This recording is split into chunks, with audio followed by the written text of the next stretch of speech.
Bismillahirrahmanirrahim. Alhamdulillahirabbil alamin wassalatu wassalamu ala asyrofil anbiya wal mursalin sayyidina wa maulana Muhammad alamin wa ala alihi wa sahbihi ajma'in. Amma ba'du, subhanaka la ilma lana illa ma 'allamtana innaka antal alimul hakim. Wala haula wala quwwata illa billahil aliyyil azim. Rabbi shrah li sadri wa yassir li amri wahlul 'uqdatam min lisani yafqahu qawli wasadid lisani wahdi qalbi bijahin nabi sallallahu alaihi wasallam. Alhamdulillah wa syukurillah, kita panjatkan kehadirat Allah subhanahu wa ta'ala atas segala nikmat-nikmatnya yang tidak terhingga kepada kita banyaknya. Salawat serta salam semoga selalu Allah curahkan untuk junjungan kita Nabi besar Muhammad sallallahu alaihi wasallam beserta keluarga beliau, para sahabat dan orang-orang yang mengikuti jejak langkah beliau ila yaumil qiyamah.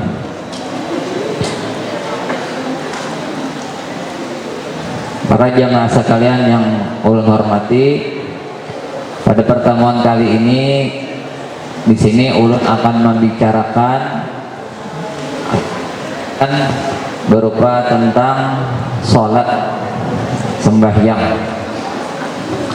Allah subhanahu wa ta'ala berfirman di dalam Al-Quran, Bismillahirrahmanirrahim, Ya ayyuhalladzina amanu la tulhikum amwalukum wa la auladukum an dzikrillah wa man yaf'al faulaika humul khasirun.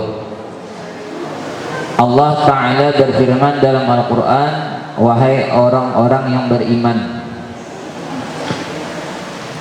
janganlah melalaikan dari kalian oleh urusan harta, usaha anak-anak kalian daripada zikrullah, daripada sembahyang. Jangan sampai lantaran kalian mengurus harta kalian, usaha kalian, dan karena kalian mengurus anak-anak kalian sehingga kalian meninggalkan sembahyang. Barang siapa yang melakukan demikian itu, maka orang itu adalah orang-orang yang rugi. Jadi di dalam ayat ini Allah Ta'ala mewaspadai kepada kita agar kita itu mengutamakan sembahyang di atas segala-galanya. Sesibuk apapun kita, jangan sampai sembahyang ini ditelantarkan, dilambatakan, atau bahkan sembahyang itu ditinggalkan, atau bahkan dianggap sembahyang itu merepotkan. Nah, jangan sampai ada terpikir dalam hati kita sembahyang itu merepotkan. Bahkan sembahyang ini di dalam agama itu kedudukannya sebagai tiang agama. Nabi kita SAW bersabda, sembahyang itu adalah tiang agama. Siapa yang melaksanakan sembahyang, maka orang itu menegakkan tiang agamanya. Dan siapa yang meninggalkan sembahyang, berarti orang itu meruntuh agamanya. Nah, jadi kedudukan sembahyang itu yang pertama adalah tiang agama. Kemudian sembahyang itu adalah salah satu daripada rukun Islam yang 5. Rukun Islam ada 5. Yang pertama 2 kalimat syahadat. Yang kedua adalah sembahyang 5 waktu. Nah, yang ketiga puasa bulan Ramadan. Yang keempat zakat. Yang kelima naik haji bagi yang mampu. Nah, Dari 5 rukun Islam tadi, sembahyang ini adalah termasuk rukun Islam yang terbesar sesudah 2 kalimat syahadat. Rukun Islam yang paling besar sesudah 2 kalimat syahadat adalah sembahyang.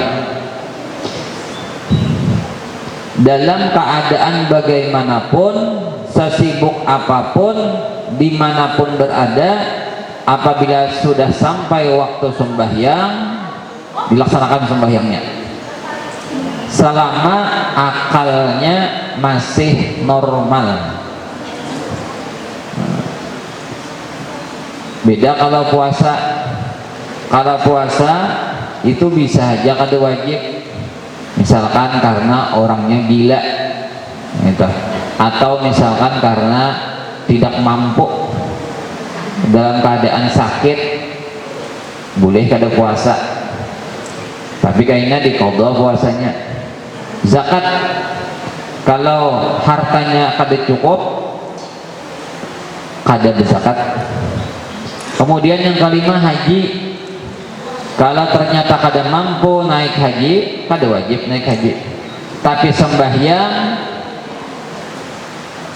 walaupun susah hidup tetap wajib sembahyang, walaupun garing tetap wajib sembahyang. Nah, tetap wajib sembahyang. Garing atau sakit itu tidak menjadi alasan untuk tidak sembahyang. Nah, kemudian apa arti sholat? Nah, jadi tahu dah kedudukan sembahyang, ulangi, adalah tiang agama. Kemudian sembahyang itu adalah rukun Islam yang terbesar sesudah 2 kalimat syahadat. Kemudian yang ketiga, sembahyang itu diibaratkan sebagai kepala dari jasad. Nah, itu yang ketiga. Sembahyang itu kedudukannya ibarat kepala dari jasad, dari batang tubuh manusia. Manusia tanpa kepala ada hidup.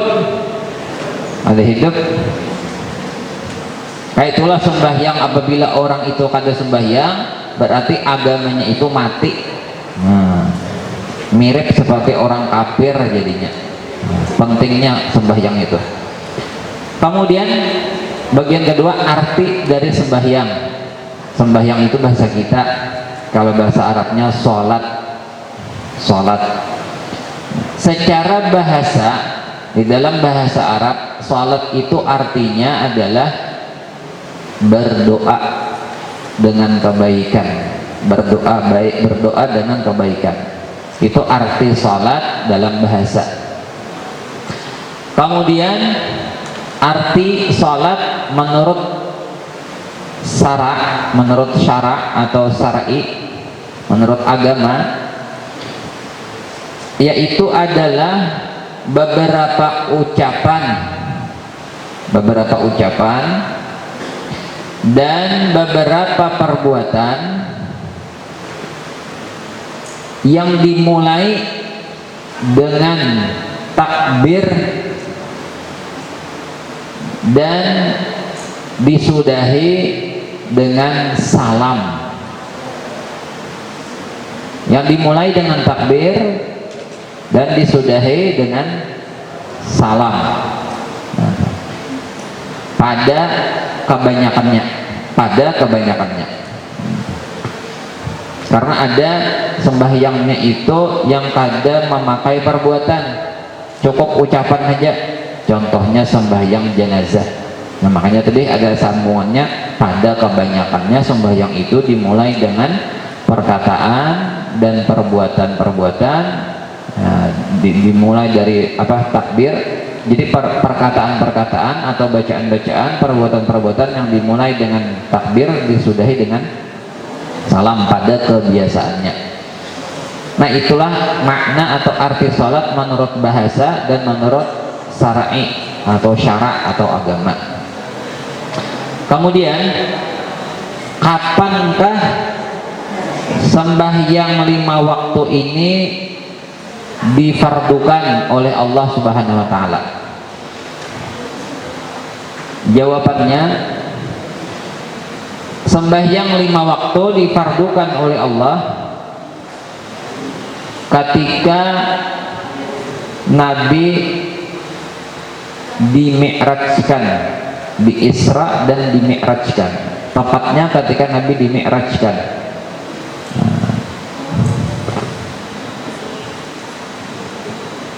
Terjadinya itu di malam 27 Rajab. Di malam 27 Rajab ketika Nabi dimi'rajkan. Setahun sebelum Nabi kita hijrah ke Madinah. Setahun sebelum Nabi hijrah di Madinah. Kemudian apakah awal sembahyang yang dilakukan oleh baginda Rasulullah SAW? Apakah awal sembahyang yang dikerjakan oleh baginda Nabi SAW? Jawabannya adalah sembahyang zuhur. Sembahyang zuhur. Kenapa jadi sembahyang zuhur? Karena di malam Mi'raj tadi, malam Senin kan kejadiannya, itu ketika Nabi menerima perintah sholat yang asalnya 50 waktu sehari semalaman, karena diminta keringanan oleh Rasulullah SAW atas saran Nabi Musa, akhirnya dikurangi 50 menjadi 5, dipangkas jadi 5, akhirnya tersisa 5. Ketika malam itu Nabi kembali ke Masjidil Haram, ke Makkah. Nah, ini subuh nih, habis itu subuh, ini Nabi belum sembahyang subuh lagi. Kenapa? Karena prakteknya belum ada. Nah, ketika zuhur, nah malaikat Jibril turun dan mengajari atau tata cara salat diajari oleh malaikat Jibril alaihissalam. Nah, jadi zuhur awal Nabi kita mengerjakan sembahyang. Kemudian sembahyang itu kan ada wudunya. Nah, wudunya kapan diwajibkan? Nah, sama di malam Mi'raj itu juga. Nah, kemudian apa kelebihan salat? Kelebihan salat, kelebihan sembahyang, atau bahasa Arabnya fadilat. Fadilat sembahyang itu kelebihannya apa? Di antaranya sembahyang itu adalah suatu keparduan yang paling dicintai oleh Allah Subhanahu wa taala. Sembahyang itu adalah keparduan yang paling dicintai oleh Allah Subhanahu wa taala. Oleh karena itu semua malaikat itu yang berada di atas langit, itu mereka itu ibadahnya seperti ibadah orang yang sembahyang. Ada yang malaikat itu mulai Allah menciptakan berdiri aja sampai hari kiamat. Ada malaikat itu diperintahkan oleh Allah Ta'ala rukuk aja sampai hari kiamat. Ada yang sujud saja. Nah, itu menunjukkan sembahyang ini adalah kefarduan yang paling Allah cintai. Jadi apabila kita melakukan sembahyang, berarti kita melakukan sesuatu tindakan yang dicintai oleh Allah Subhanahu wa taala. Maka kita pun juga akan menjadi orang yang dicintai oleh Allah Subhanahu wa taala. Amin ya rabbal alamin. Kemudian kelebihan yang kedua diantaranya, sembahyang ini sebagai penghapus dosa.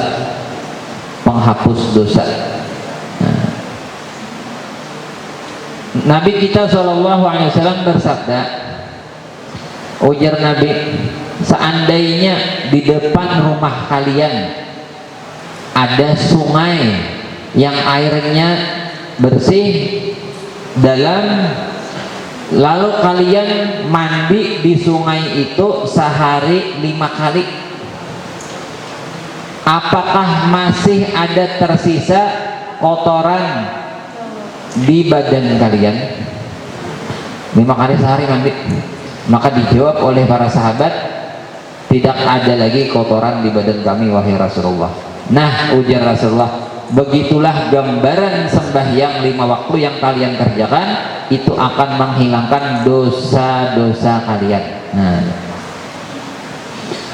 ya, penghapus dosa.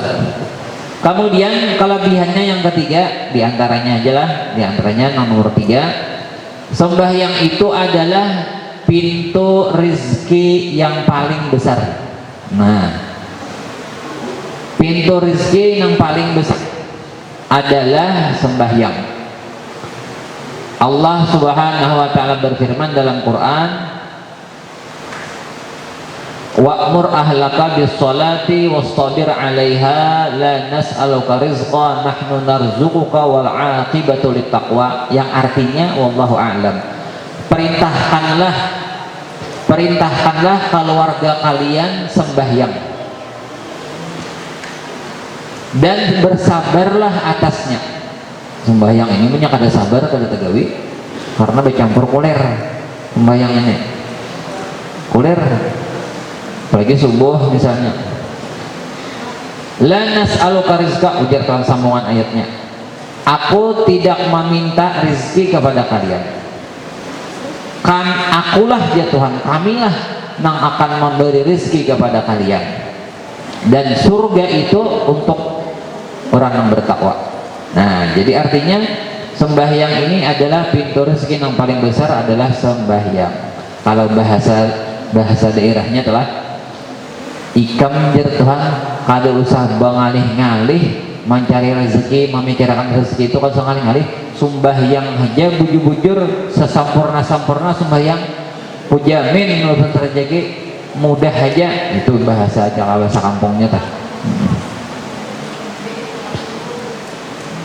Kemudian kelebihannya yang berikutnya yang keempat lah, sembahyang itu penentu baik atau buruknya amal-amal yang lain.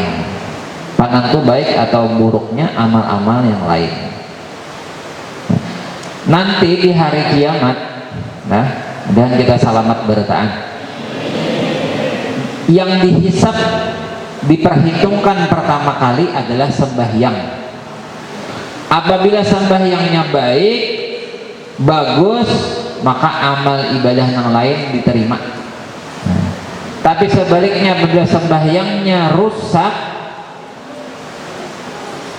maka amal-amal yang lain ditolak. Nah, jadi sembahyang itu pananto. Nah, ada biasa lagu, kalau lah ada lagu, walaupun hidup 1000 tahun bila tak sembahyang apa gunanya. Kan ada apa hidup 100 tahun aja ada sembahyang pulang, mana susah malah ada penyembahyang. Nah, itu dunia akhirat ruginya. Mana sudah ada sugih ada sembahyang pulang. Nah, itu jangan sampai. Kemudian hukum sholat, hukum sembahyang. Apa hukumnya sembahyang? Apa hukumnya sembahyang?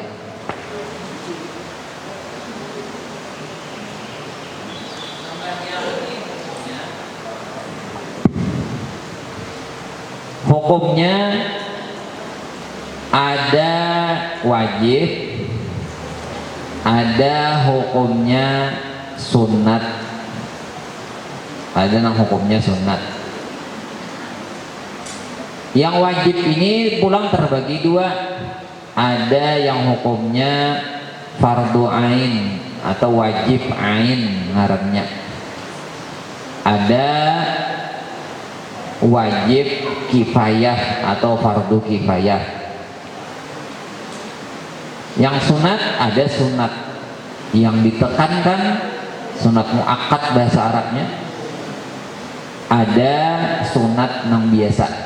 Nah, kita bicarakan satu aja dulu, nang fardu ain, wajib nang ain, yaitu sembahyang 5 waktu, hukumnya wajib ain, fardu ain, perorangan. Nah, perorangan 5 waktunya, nyala 5 waktu. Ada subuh, kapan waktunya? Ketika fajar sadik, terbit fajar sadik itu waktu subuh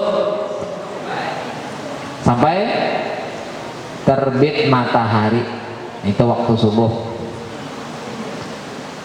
Ada yang kedua zuhur. Zuhur waktunya apabila sesudah gelincir matahari. Nah, gelincir matahari. Misalnya kan matahari itu terbenam di sebelah barat, yalah, terbit di sebelah timur, yalah, terbenam di barat. Berarti matahari sudah condong ke barat. Nah, umpama kita tancapkan tongkat di bawah matahari, kita tancapkan tongkat misalnya. Jadi bayang-bayang tongkat itu berada di sebelah mana? Bayang-bayangnya berarti timur. Bila sudah ada ke timur, itu masuk waktu zuhur. Sampai apa habisnya zuhur? Sampai waktu asar. Apabila asarnya ketika umpama tongkat tadi tingginya 1 meter, nah ketika bayang-bayang itu juga 1 meter, berarti masuk waktu asar. Masuk waktu asar berarti sudah habis waktu zuhur. Nah, kalau asar waktunya ya tadi ketika bayang-bayang tadi sama dengan panjang tongkat itu, nah, sampai tenggelam matahari. Ketika tenggelam matahari, habislah waktu asar, langsung masuk waktu maghrib. Maghrib waktunya ketika tenggelam matahari sampai hilang cahaya kemerah-merahan di langit. Nah, bila hilang cahaya kemerah-merahan di langit berarti masuk waktu isya. Nah, waktu isya waktunya sampai kapan? Sampai terbit fajar shadiq. Nah, jadi pertanyaannya, sembahyang apakah yang waktunya paling panjang? Isya. Yang paling hendak kayaknya subuh, maghrib hendak juga.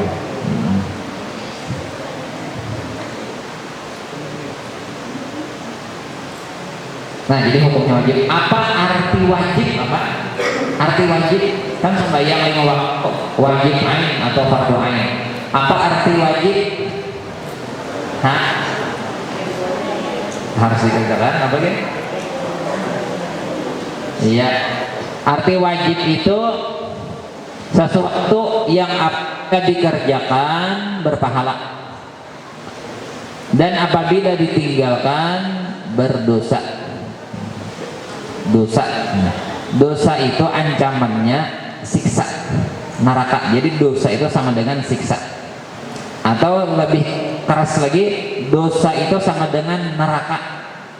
Dosa itu neraka, itu tak. Jadi apabila dikerjakan pahala, pahala itu surga. Apabila ditinggalkan dosa, neraka. Ya. Nah, jadi hati-hati kita. Kemudian tadi hukum sembahyang. Kemudian berikutnya, di usia berapakah diwajibkan sholat? Nah, di usia berapa wajibkan sholat? Ya, ada malangan dari sebelum 12.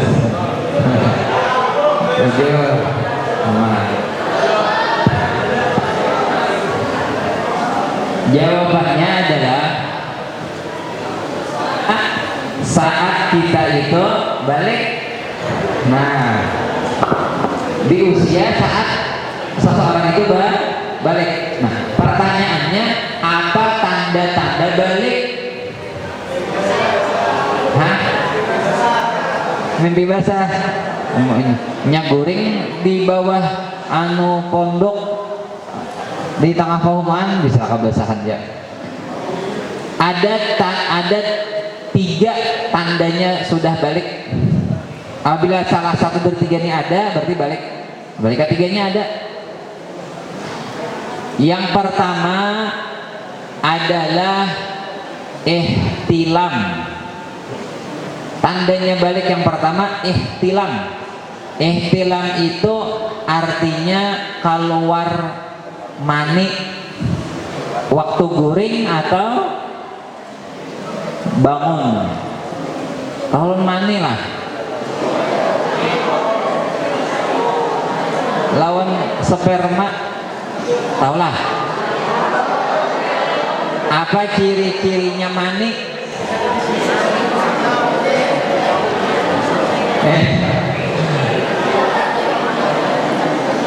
Kayaknya kalau tahu kira kami soalnya mani. Nah, iya. Pertama cirinya malah ini fikih malah cirinya keluarnya itu meloncat.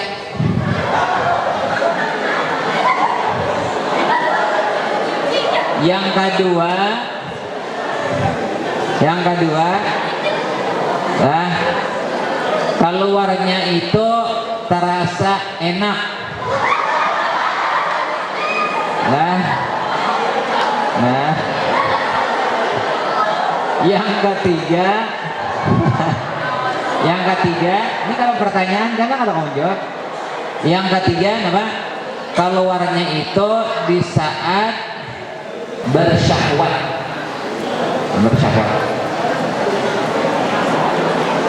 Apa ciri bersyahwat? Nah, ya pulang Pak. Pada dibicarakan nggak dia temanya itu sembahyang apa masalahnya? Apabila laki-laki tandanya bersyahwat tegangan tinggi. Apabila perempuan itu timbul gairah. Itu menghilangkan pahala puasa apabila terjadi syahwat itu. Nah, jadi hati-hatilah, jangan jaga pandangan, jaga pikiran dan lain sebagainya. Nah, kita lanjut kita pulang. Jadi pertama tadi tanda-tanda balik yang pertama tilam, artinya keluar mani. Yang kedua, nah siapa yang bisa keluar mani? Ini laki-laki bisa, perempuan juga bisa. Nah, jadi apabila berapa usia? Nah usianya itu beda-beda. Ada yang di usia 10 tahun, 11 tahun, 12 tahun. Nah, habis. Nah kedua, tanda balik yang kedua adalah datang bulan haid, menstruasi. Ini hanya terjadi kepada perempuan. Menolakian pada itu. Di usia berapa wanita paling cepat? Di usia 9 tahun Qamariyah, 9 tahun di bulan Arab.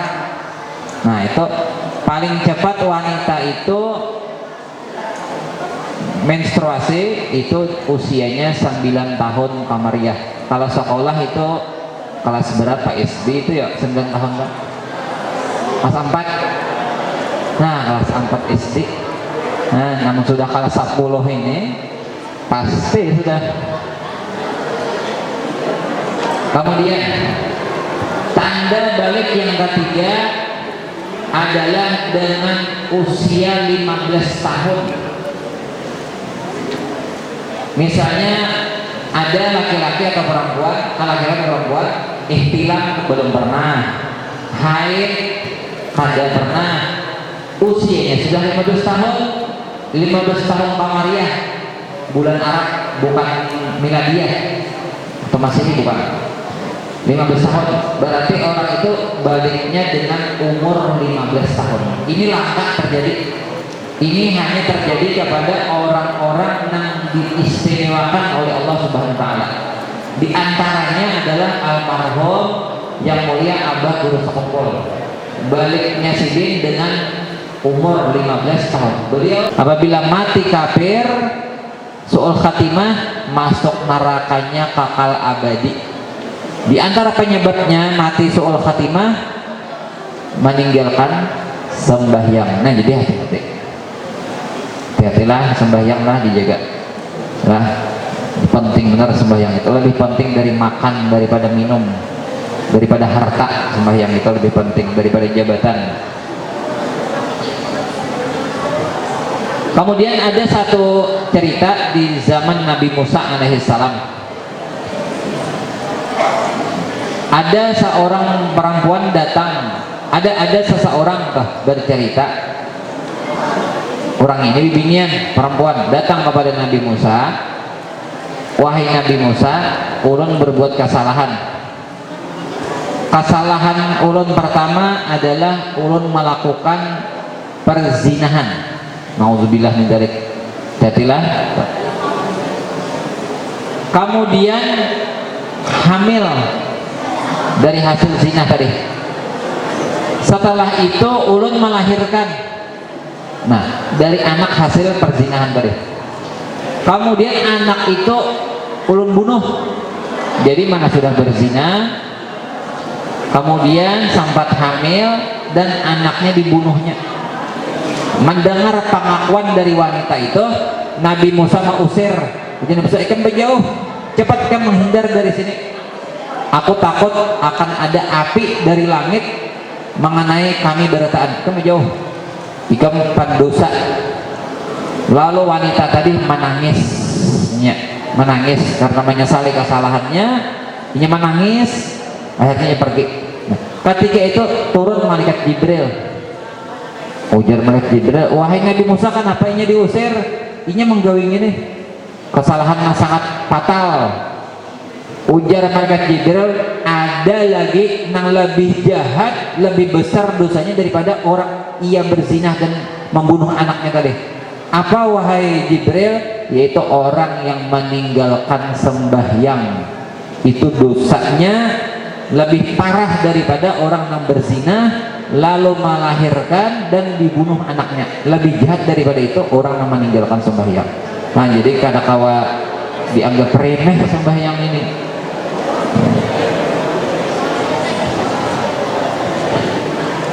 Nah, itu diantaranya ancaman bagi orang yang meninggalkan sembahyang.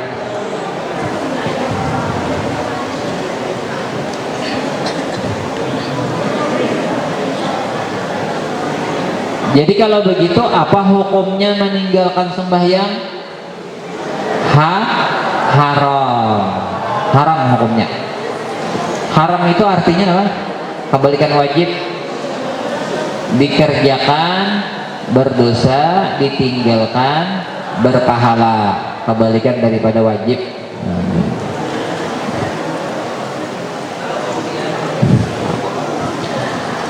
Orang yang meninggalkan sembahyang dengan sengaja, maka orang itu disebut orang yang meninggalkan sembahyang dengan bersengaja. Orang itu disebut orang yang fasik, atau bahkan disebut orang itu murtad. Nauzubillah min dzalik. Orang yang sengaja meninggalkan sembahyang, maka orang itu disebut orangnya fasik, bahkan disebut murtad. Kayak pelanang fasik itu, orang fasik itu orang yang mengerjakan dosa besar, diantaranya meninggalkan sembahyang, fasik.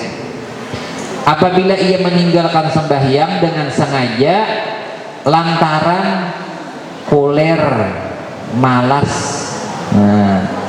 digarak subuh oleh kuitan, bangun naik tapi bahasa pulang, mengantuk benar pada mendengar kuitan menggarak azan, kamat sudah orang di masjid dilanggar, bawirik sudah, tapi kuler atau asik baka kawanan, asik nongkrong lalu kada sembahyang, atau asik macam-macam asik berramian, lalu akhirnya meninggalkan sembahyang, kulernya sembahyang, kuler sembahyang, itu orang itu fasik ngarannya. Apabila ini meninggalkan 2 kali waktu sembahyang, misalnya zuhur sudah sembahyang, sampai aku jadi sekolahan salawar karena kami jadi ada sembahyang. Jangan jadi alasan bersangkut tapih. Jadi kena ke kamar mandi ke WC dulu dibasuh kemaluannya, pasang tapihnya sembahyang. Menditakoni bapak gurunya kenapa jadi betapih? Udun tuh salawar misalnya karena najis. Nah, jangan menjadikan alasan salawar riget itu, jangan jadi alasan. Besangu tapi injem salawar kawan kah? Kawan pulang kada bersalawar lah. Sian kawan. Bakurung dalam kamar mandi dulunya. Sariki kira kan bulus kena sembahyang. Zuhur kada sembahyang, asar pulang bulik kada sembahyang pulang sampai ke rumah. Nah, ini disuruh cepat mengerjakan sembahyang. Apabila kada hakun sembahyang pada 2 waktu, zuhur tertinggal, asar tertinggal, disuruh sembahyang tetap kada hakun, maka di dalam hukum Islam orang itu dipanggal kepalanya. Nah, hukum Islam berat. Nah, itu fasik. Apalagi 5 waktu kada sembahyang. Nauzubillah min dzalik.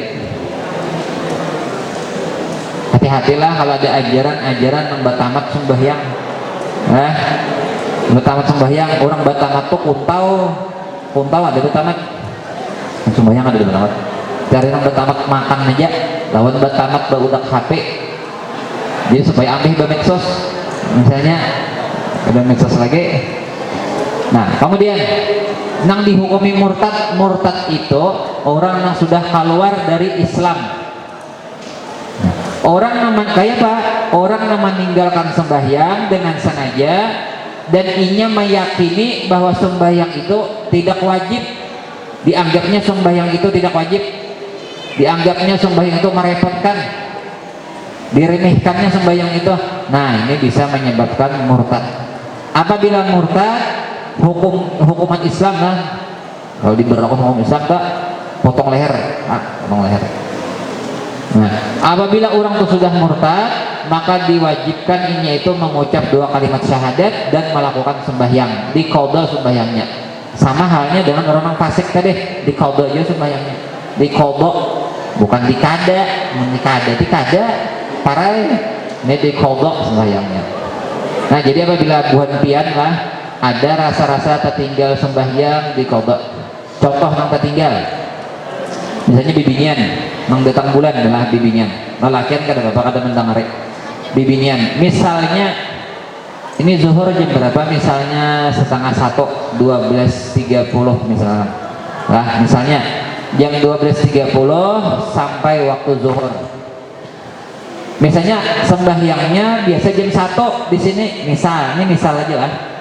Nah, maka sekalinya bibinian nih ketika azan zuhur sudah sampai, ia tidak langsung mengerjakan sembahyang, akhirnya datang bulan bibiniannya, lalu pian datang bulan, jadilah ini sembahyang zuhur kada jadilah karena datang bulan.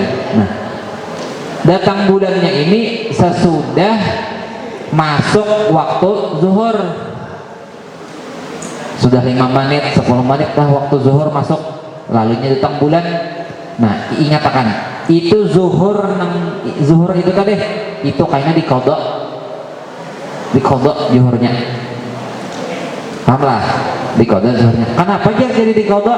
Karena ketika sampai waktu zuhur tidak langsung sembahyang, akhirnya datang bulan, maka zuhurnya diqadha. Nah, itu perlu diperhatikan kan. Zuhur ini masih suci, asarnya kayaknya asar, misalkan asar jam 4, misalkan jam 4 asar, azan jam 4, datang bulannya jam 4.15 menit, setengah 5, kada jadi sembahyang asar, kayaknya sudah selesai haid, mandi wajib, diqadha asarnya. Nah, jelas lah. Nah, kemudian sudah haid, anggaplah haidnya misalkan 5 hari, misalkan 5 hari, jam 5 sore jam 5 sore pian ampih haid bersih sudah. Jam 5 sore itu asar sudah asar.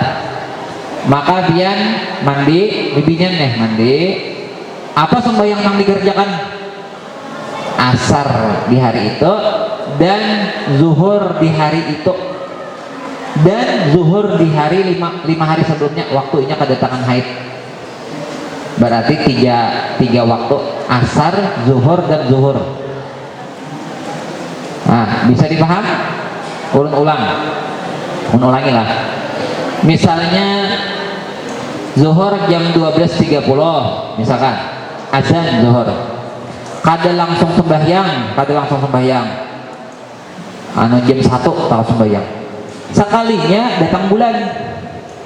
Nah, jam 1 tadi berarti kada jadinya sembahyang zuhur karena datang bulan. Nah, maka zuhurnya itu diqadha nantinya, ya jelas.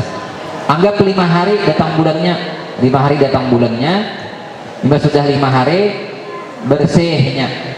Misalnya jam 5 sore itu sudah asar, ya, lalu mandi.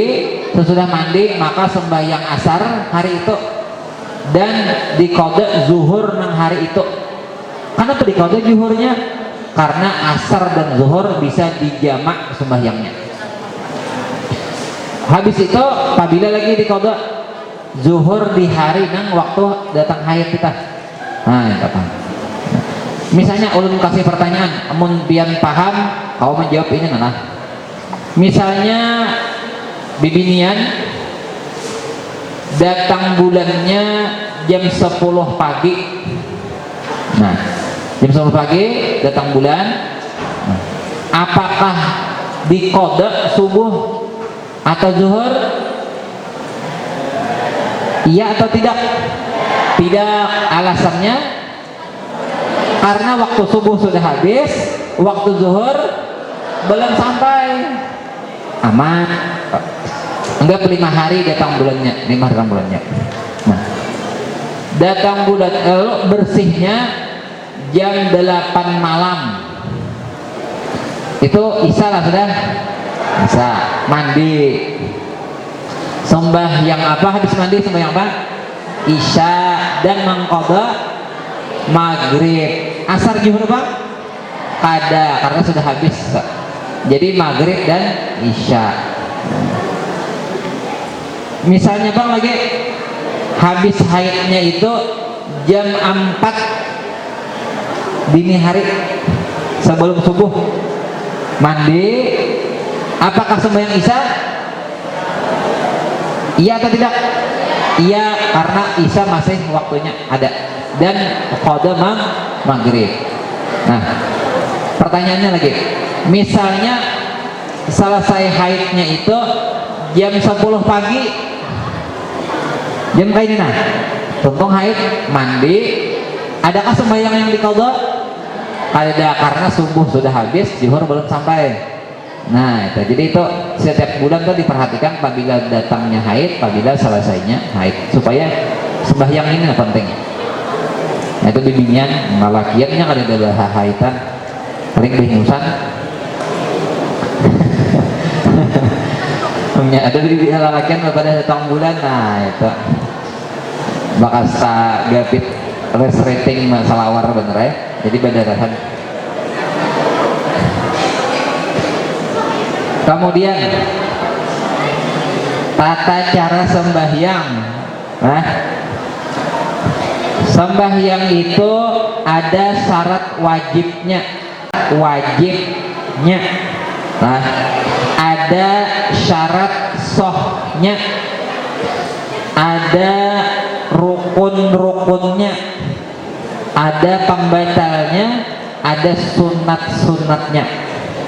Nah, yang pertama dari kita bicarakan ada syarat wajib sembahyang. Berapakah syarat wajib sembahyang? Jawabannya ada 6. 6 syarat wajib sembahyang ada 6. Apabila cukup keenamnya, berarti orang ini wajib sembahyang. Pertama, Islam. Nah, yang kedua, balik.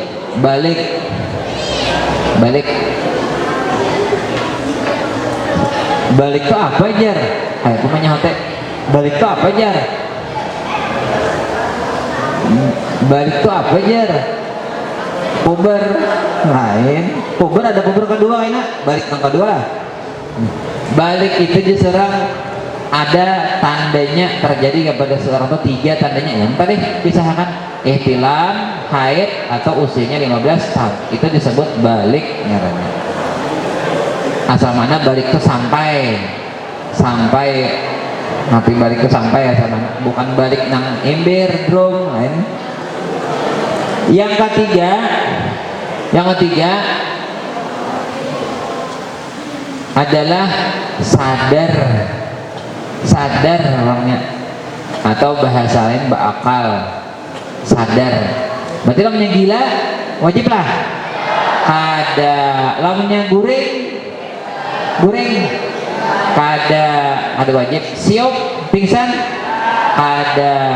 Nah, jadi hendak ada wajib, pilihlah di antara 3 itu. Gila, guring, lawan pingsan. Siapa anak gila? Bisa berarti gila aja ada akon. Guring ada wajib sembahyang selama guring ketika bangun. Nah, pertanyaan, apa hukumnya tidur saat waktu sembahyang sudah sampai? Apa hukumnya tidur saat waktu sembahyang sudah sampai? Apa hukumnya kira-kira? Boleh, makruh, haram, sunat, wajib. Hukumnya ada yang makruh, ada yang haram. Makruh itu apa artinya? Makruh itu apabila dikerjakan tidak berpahala, ya kan? Ditinggalkan berpahala. Dikerjakan kada berpahala, tapi ditinggalkan berpahala.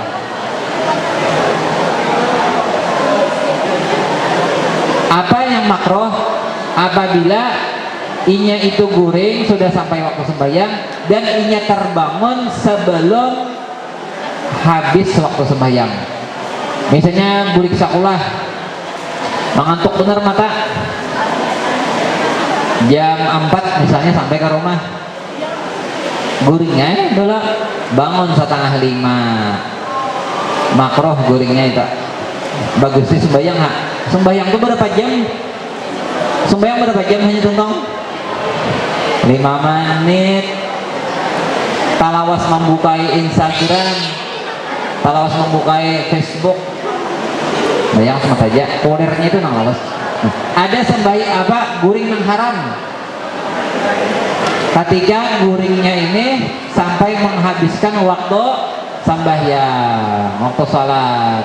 Misalnya orang azan subuh sudah, kalau terbangun, nah Allah menyebab berapa jam bahasa pulang, bangunnya kayaknya 6:30. Apa hukumnya guring bahasa? Hah? Makruh kah, haram kah? Haram. Nah, katakanlah ini orang azan subuh misalkan, mendengar kita sudah bangun, aku anak guring 1 menit pulang dia. Lamun guringnya dicagar habis waktunya, haram. Lamunnya guringnya 10 menit saja, makruh. Begadang malam tahun baru, begadang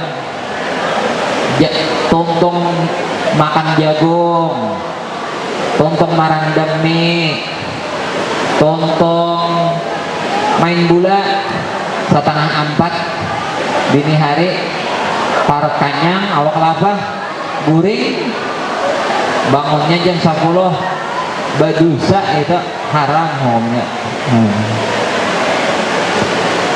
Lanjut pulang. Kemudian yang keempat, syarat wajibnya suci dari haid dan nifas, suci dari haid dan nifas. Nifas itu darah yang keluar sesudah melahirkan. Yang kelima, sampai dakwah Islam. Nah, maka ini dakwah Islam sampai ke sekolah ini SMA Negeri 1. Nah, ini sampai dakwah. Yang keenam, dapat mendengar atau melihat.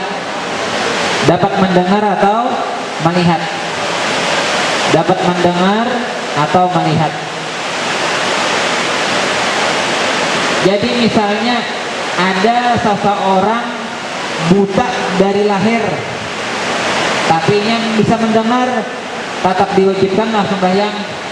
Inya buta dari lahir tapi bisa mendengar. Mendengar kau aja, tetap wajib. Kau aja dilajari dengan bapandir kau. Lamunnya bang, dari mana buta, mana tuli, wajiblah sembahyang. Buta dan tuli wajiblah sembahyang.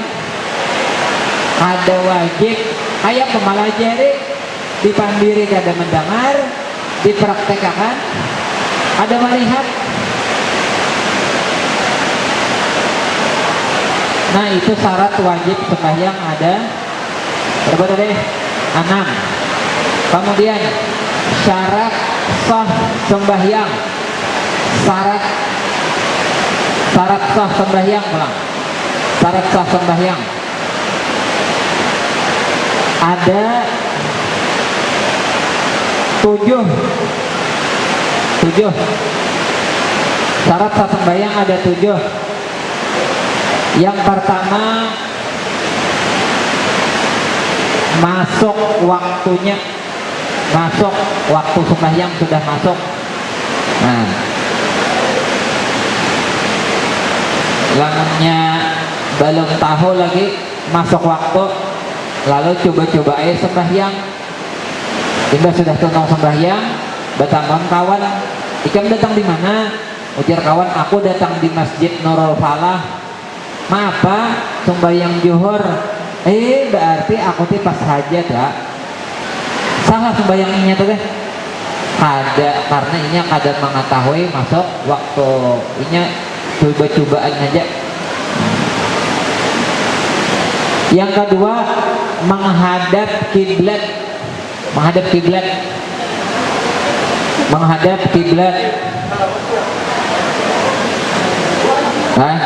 Bagaimana caranya kita di sini mengetahui arah kiblat? Itu biasa memakai kompas. Nah, yang penting kompas lah. Di HP kadang ada kompas itu di HP, jadi sudah ada aplikasi. Jadi yang bebarang aja sembahyang menghadapnya. Kemudian yang ketiga, suci dari 2 hadas. Ada hadas kecil, ada hadas besar. Hadas itu kan kelihatan, tapi dianggap ada. Nah, hadas kecil itu misalkan kita terkentut, buang air kecil, buang air besar, tersentuh kulit laki-laki dengan kulit perempuan yang bukan mahram, yang usianya di atas 6 tahun. Nah, di sini 6 tahun ke atas kalau sudah berdan. Nah, lamunya tajapai lakian binyan, batal kulit sama kulit itu berhadas kecil, wudunya batal. Apalagi guring nang ini apa? Buritnya ini ranggang. Misalnya ketika orang mahutbah di masjid, kita kayak itu guring. Nah, orang mahutbah kita guring, posisinya kayak ini duduknya, batal. Maka berwudu pulang. Nah, hadis besar kan hadas besar itu ihtilam, keluar mani, hubungan suami istri, masih datang bulan, itu hadas besar. Nah, suci dari 2 hadas. Yang keempat, suci dari najis. Yang keempat, suci dari najis. Bajunya, badannya, tempatnya. Bajunya suci, badannya suci, tempatnya suci. Nah, umpamanya dibatis sejajak tahi cacak, sembahyangnya sahlah, sembahyangnya kada sah. Kada tahu jar ulun, ima sudah salam hanya melihat ada tahi cacak di telapak batis, sahkah kada kah sembahyangnya? Kada sah jar, kada tahu, tetap kada sah. Bakamih kada bebasuh, bakamih kada bebasuh, dijantik-jantik saja, disembunyikan pulang. Baudo, itu salawarnya karena air kencing benajis, kada sah sembahyangnya, berdosanya sembahyang. Nah, kemudian yang keberapa lagi? 5, menutup aurat. Menutup aurat, kalau laki-laki antara pusat dan lutut wajib tertutup. Jadi apabila sembahyang pakai baju kaos, waktu rukuk atau sujud kelihatan di belakang sini, pengenan. Ini laki-laki auratnya antara pusat dan lutut, ini wajib tertutup. Lamun nyepian sembahyang pakai baju kaos menghendap pas rukuk kelihatan di sini nah, jupak dia salawarnya di dalam sini. Bemerek targetnya kelihatan, sembahyangnya kada sah. Nah, atau kelihatan auratnya lewat ini, lewat baju bagian atas waktu sembahyang, kima bajunya ini terbuka, jadi pas rukuk kelihatan mulai atas ini, nah pusatnya, pusat India kelihatan, berarti sembahyangnya kada sah. Kalau dari bawah kan sembahyang begamis kayaknya, nah tapi kada bersalawar. Jadi pas sujud kelihatan ada yang bejuntai, sembahyangnya dari bawah kelihatan, itu sembahyangnya sah aja. Nah, sah aja. Tapi supanan ketahuan kapan sah tapi supan. Nah, bibinian auratnya itu seluruh badan kecuali muka dan tangan, telapak tangan. Jadi bibinian sembahyang harus ditutup. Kakinya kalau pakai kaos kaki boleh, tapi jangan transparan, jangan kelihatan warna kulit, karena syaratnya penutup aurat 2. Syarat penutup aurat 2 itu berupa sesuatu yang dipasang ke badan, jadi punya menutup aurat tapi masuk ke dalam kalambu, awak masuk ke dalam kalambu, kepala keluar kayak orang betimung. Tahu betimung lah bahasa anunya, apa betimung tuh? Sauna, hah? Iya, betimung. Jadi kepala keluar gitu nah, kayak nang kuyang gitu. Nah, sembahyangnya tapi kada berbaju, kada sah itu, karena bukan sesuatu yang dipakai. Nah, dan yang kedua syaratnya jangan kelihatan warna kulit. Jadi lamun sembahyang mukananya tipis, kelihatan warna rambutnya, berarti itu hukum terbuka aurat. Jadi biar bibinya belapis lah, namun mukananya itu tipis, warna putih pulang, tipis, transparan, kelihatan warna rambut, berarti terbuka aurat. Nah, ditutupi ya, dilapisi. Nah, dan bibinya hati-hati, lamun mukananya nang sini nah, nang bebalah bahasanya, nang sambung sini nah. Ketika mengangkat tangan, Allahu Akbar, kelihatan tangan sini nah, terbuka aurat, batal sembahyang. Jadi, nah bagaimana ya? Kadalam itu aja nah, jangan nongol, terbuka, batal sembahyangnya. Nutup aurat lah, nanti kan. Lalu kemudian pulang. Syarat sahnya adalah Yang keenam, mengetahui keperduannya. Yang ketujuh, tiada meyakini yang fardu itu sunat. Tiada meyakini yang fardu itu sunat. Misalnya, apa hukumnya membaca Fatihah di dalam sembahyang? Apakah fardu atau sunat? Ujarnya sunat. Ada saham sembahyangnya. Nah itu. Karena Fatihah itu bagian daripada rukun sembahyang, wajib dibaca. Nah 7. Kemudian rukun sembahyang. Rukun sembahyang ada berapa? 11, 12, 13. 13. Nomor 1 niat. Nomor 2 takbiratul ihram. Nomor 3 Al-Fatihah. Nomor 4 rukuk serta bertumakninah.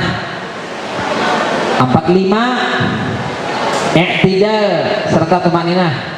6 sujud serta tumakninah. 7 duduk antara dua sujud serta tumakninah. Berapa dah? 7. 8 duduk tahiyat akhir. 9 membaca tasyahud akhir sampai asyhadu anna Muhammad Rasulullah. 10 sholawat di tahiyat akhir. 11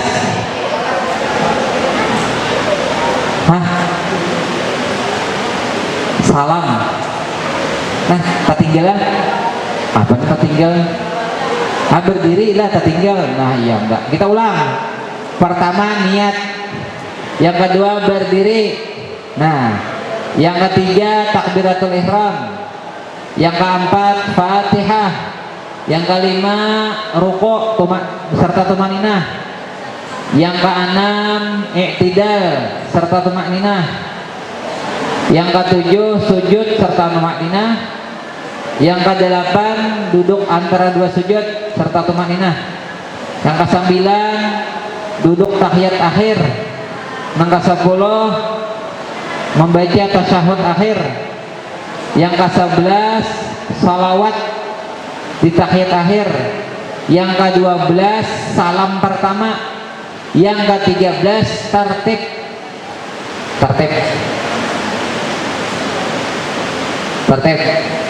Niat, berdiri, Fatihah, rukuk, tumaninah, i'tidal serta tumaninah, sujud serta tumaninah, duduk antara dua sujud serta tumaninah, duduk tahiyat akhir serta tumaninah, membaca tasyahud akhir, salawat di tasyahud akhir, kemudian salam pertama, kemudian tertib. Arti tumaninah apa?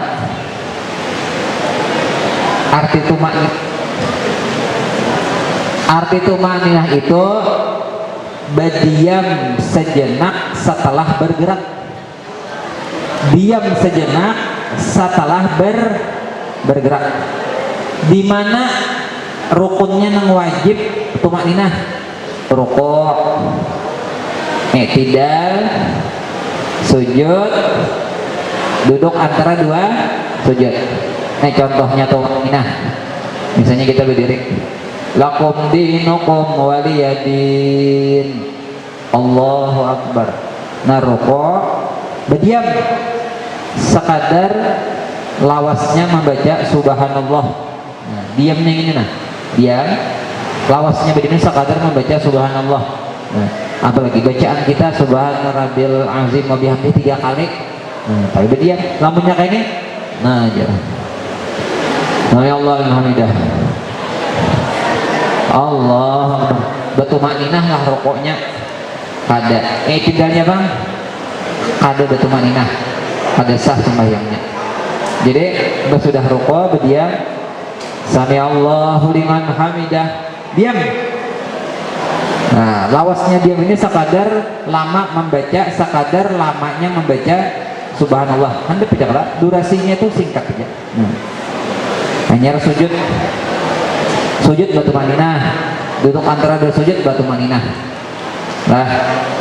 Nah kemudian sujud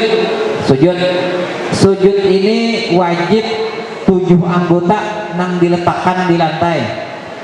7 anggota. Pertama, dahi jangan tertutup, kupiah jangan tertutup, rambut jangan tertutup, mukana. Jadi yang kupiah kawan kayak ini nah. Ayo tapi karena pas sembahyang naikakan kupiah, naikakan jangan diangkat. Nah itu dahinya dibuka, jadi dikontrol. Atau rambut waktu sembahyang rambutnya tak turun ke dahi, jadi tak tutup dahinya lawan rambut aja.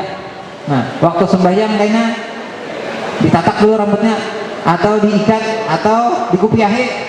Nah dikupiahi dibinian pakai mukana nang ini tadi, mukana nang bapanggal deh. Waktu sujud amparnya mukana tuh diamparnya kan pas sujudan, jadinya sujud di atas kain mukananya kada sah, karena sujudnya ini harus ke tempat sujud, jangan talapis. Nah binian lah.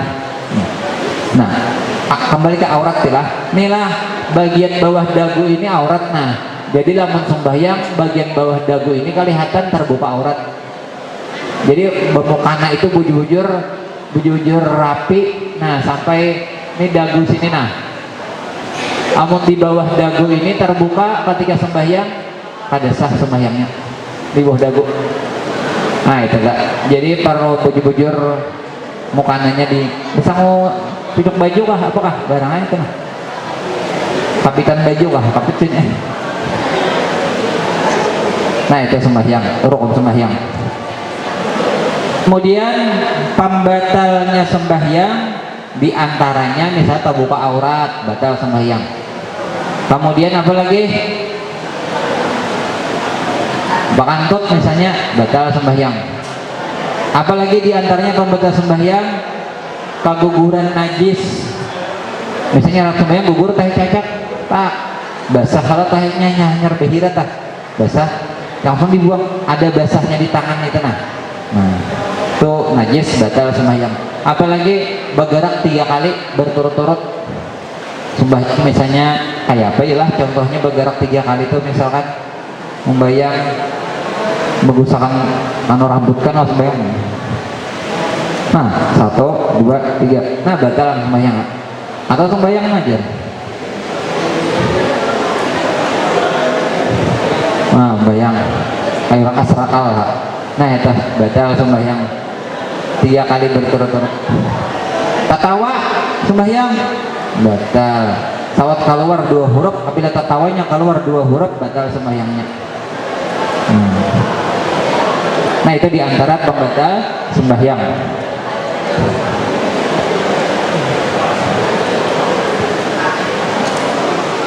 Sunat-sunatnya bang, sunat-sunatnya ada sunat ab'ad, ada sunat hayat. Ab'ad itu apabila tertinggal disunatkan sujud sahwi. Misalnya sembahyang subuh tertinggal kunut disunatkan sujud sahwi. Atau sembahyang 4 rakaat ketinggalan tahiyat awal disunatkan sujud sahwi. Sujud sahwi itu pas kita tahiyat akhir kan.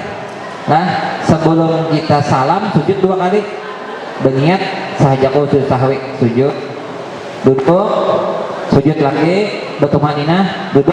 Hanya duduknya nang kayak ini nah tahiyat ya assalamualaikum warahmatullah, assalamualaikum warahmatullah. Itu sunat ab'ad. Ada sunat hayat. Sunat hayat itu misalnya membaca surah, membaca a'udzubillah, itu sunat hayat. Apabila tertinggal sunat hayat sembahyangnya sah tapi pahalanya kurang. Kurang. Nah itu aja yang bisa disampaikan. Ada pertanyaan bisa ditanyakan. Nah itu aja. Sudah panjang lebar sekali kita dijelaskan oleh Guru Muhammad Husni tentang sholat. Sangat menarik sekali ini karena setiap hari kita melaksanakan sholat. Dalam 1 hari ada 5 waktu sholat wajib yang wajib kita laksanakan. Pastinya ada yang mau ditanyakan tentang sholat ini. Jadi silahkan angkat tangannya bagi yang ingin Perkenalkan, nama Ulun Nadia dari kelas 10-7. Jadi ulun hendak bertakun apa pionnya Pak? Guru kan? Pak, kalau misalnya kan tadi Bapak menjelaskan loh kalau misalnya kita membuang air kecil itu kena celana atau baju, ketika bajunya itu dicuci itu haram atau masih terkena najis atau enggak gitu? Kayak dicuci pakai sabun atau enggak dibasuh atau kayak Pak? Cara menyucikan baju yang kena najis itu kan sebenarnya misalnya karena air kencing, karena kencing itu mudah aja, mudah, tinggal disiram dengan air yang suci menyucikan, siram aja. Apabila sudah siram sampai kamihnya itu hilang baunya, warnanya, rasanya, disiram, jangan direndam ke dalam air yang sedikit, jangan airnya yang datang menyiram, disiram sampai hilang baunya, warnanya, rasanya. Nah itu. Tapi mencucinya di tempat yang tertutup lah. Oke, terus. Masih ada yang ingin bertanya? Laki-laki lagi ya, kita gantian ya.